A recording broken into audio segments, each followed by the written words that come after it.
राधे राधे दोस्तों, आपका फिर से स्वागत है मेरे YouTube चैनल राधे श्याम में। आज हम आपको एक नया अध्याय, एक नया पुराण सुनाएंगे जिसका नाम है सुख सागर। वो सुनाने से पहले मेरी आप सबसे विनती है कि आप मेरे चैनल को लाइक, सब्सक्राइब और शेयर करना ना भूलें, ताकि हम आपके लिए अच्छी अच्छी पुराणे ला सके। राधे राधे।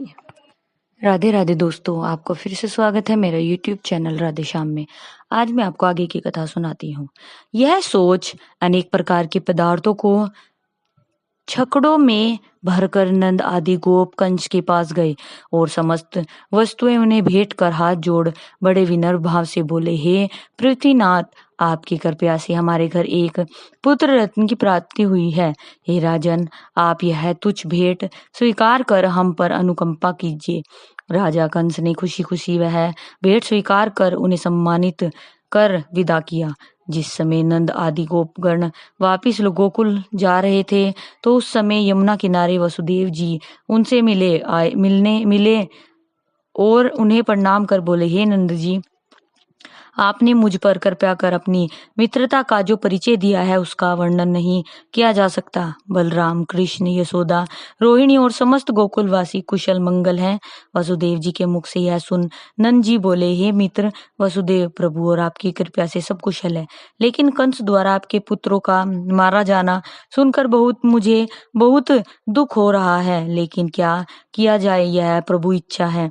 इस विषय में मैं भी आपकी सहायता नहीं कर सकता। आप धीरज धरिए। इस तरह वसुदेव व नंद जी काफी देर तक एक दूसरे से बातें करते रहे। फिर नंद जी गोपगणों के साथ वापिस गोकुल आ गए। इतनी कथा सुनाकर श्री सुखदेव जी बोले, हे राजा परीक्षित, एक दिन प्रभु शिव शंकर प्रभु श्री कृष्ण जी का दर्शन करने के लिए योगी का वेश धारण कर गोकुल आ गए। यशोदा जी ने उन्हें अनेक रत्न व दिव्य द्रव्य दिए तो वह यशोदा जी से बोले, हे यशोदा, मुझे यह कुछ नहीं चाहिए, मुझे तो केवल सूत का सलोना मुख दिखा दो, उसे देखकर मुझे सब कुछ मिल जाएगा। हे राजा परीक्षित, योगी रूप प्रभु महादेव जी प्रभु श्री कृष्ण जी के दर्शन कर आनंद विभोर होते हुए कैलाश पर्वत पर लौट आए। श्री सुखदेव जी बोले, हे राजा परीक्षित, राजा कंस के अनेकों राक्षस नवजात शिशुओं को मौत के घाट उतार रहे थे, लेकिन फिर भी कंस के मन में चिंता रहती थी कि कंस ने एक दिन पूतना नामक राक्षसी को बुलाकर यह आज्ञा दी कि हे पूतना, तुम अभी गोकुल जाकर जैसे भी हो समस्त नवजात शिशुओं को मौत के घाट उतार दो। राजा कंस की बात सुन पूतना 16 श्रृंगार कर देव कन्या समान बन अपनी कुचाओं पर भयंकर विष लगा कंस की आज्ञा का पालन करने गोकुल की ओर चल दी। हे राजा परीक्षित, पूतना देव कन्या के वेश में जब नंद जी के घर पहुंची तो यशोदा जी अपनी सखियों संग बैठी हुई थी। उसे आया देख यशोदा जी अपने सखियों सहित उठ खड़ी हुई और बोली, हे सुंदरी, कहिए आप कहाँ से हैं और किस कारण यहाँ आई है। यशोदा जी के मुख से यह बात सुनकर पूतना बोली, हे यशोदा, मैं राजा कंस की किंकरी हूँ। आपके पुत्र उत्पन्न होने का शुभ समाचार सुन उसे देखने के लिए मैं यहाँ आई हूँ। पूतना के मुख से यह सुन यशोदा जी ने अपना कन्हैया पूतना की गोद में दे दिया। प्रभु श्री कृष्ण जी की को गोद में लेकर पूतना ने जैसे ही विष भरा स्तन उन्हें पिलाना चाहा, वैसे ही प्रभु ने जोर जोर से उनके स्तनों को खींचना शुरू कर दिया। वह दर्द से बिलबिलाती हुई वहां से भागने लगी, लेकिन प्रभु भी उनके साथ चिपटे चले गए। वह राक्षसी पूतना कोसती हुई प्रभु श्री कृष्ण जी को अपने से अलग करना चाहती थी, लेकिन प्रभु श्री कृष्ण जी उनके प्राणों सहित उनके स्तनों को बहुत जोर जोर से खींचते जाते थे।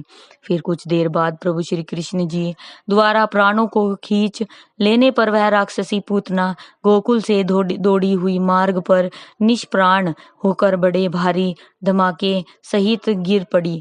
इतनी कथा सुनाकर श्री सुखदेव जी बोले, हे राजा परीक्षित, जब प्रभु श्री कृष्ण जी को गोद में लेकर वह राक्षसी पूतना दौड़ी तो नंद, यशोदा और समस्त गोकुलवासी उसके पैरों के निशान देखते हुए तेजी से उसके पीछे दौड़े।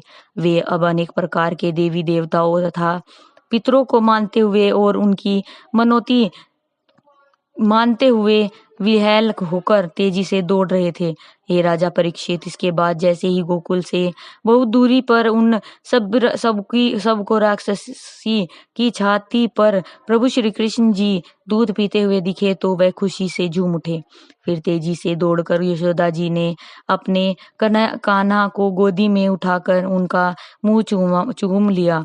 फिर नंद जी उस राक्षसी पूतना को अग्नि में जलाने की आज्ञा अपने ग्वालों को देकर प्रभु श्री कृष्ण जी को लेकर गोकुल में आ गए।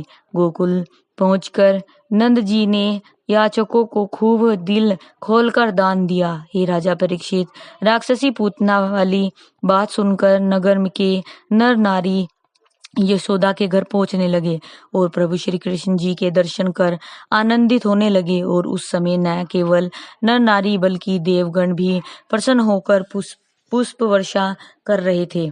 श्री सुखदेव जी बोले, हे राजा परीक्षित, राजा कंस राक्षसी पूतना के मरने का समाचार सुन बहुत भयभीत हो गए और मन ही मन सोचने लगा कि नंद जी का लाल अवश्य ही तेरा काल होगा। फिर राजा कंस ने अपनी विश्वसनीय मंत्रियों को बुलाकर उनसे श्री कृष्ण जी को मारने के लिए मंत्रणा बातचीत की। फिर काफी देर तक सबने सोचने विचारने के पश्चात यह निश्चय किया कि बहुत बड़े इनाम के साथ एक पान बीड़ा सजाकर दरबार में रखा जाए और साथ ही यह घोषणा की जाए कि जो भी कोई श्री कृष्ण जी का वध करेगा उसे राज दरबार की ओर से बहुत सारा इनाम देकर सम्मानित किया जाएगा। हे राजा परीक्षित, राज्य में यह घोषणा पत्र निकलते ही सर्वप्रथम बकासुर नामक दैत्य पान का बीड़ा चबाकर श्री कृष्ण जी को मारने की इच्छा से गोकुल की ओर चल दिया। गोकुल पहुंचकर दैत्य बकासुर ने श्री कृष्ण जी को मारने के लिए अपनी गोद में उठाकर पृथ्वी पर पटकना चाहा। उसी क्षण प्रभु श्री कृष्ण जी ने अपने हाथों से दैत्य बकासुर का गला इतनी जोर से दबाया कि वह पीड़ा से बिलबिला उठा और किसी तरह वहां से छूटकर सीधा कंस के दरबार में पहुंचा और वहां पहुंचते ही पृथ्वी पर गिरा और उसने तुरंत दम तोड़ दिया। अपनी आंखों के सामने विशाल दैत्य बकासुर को इस तरह मरता हुआ देखकर राजा कंस भयभीत हो गया।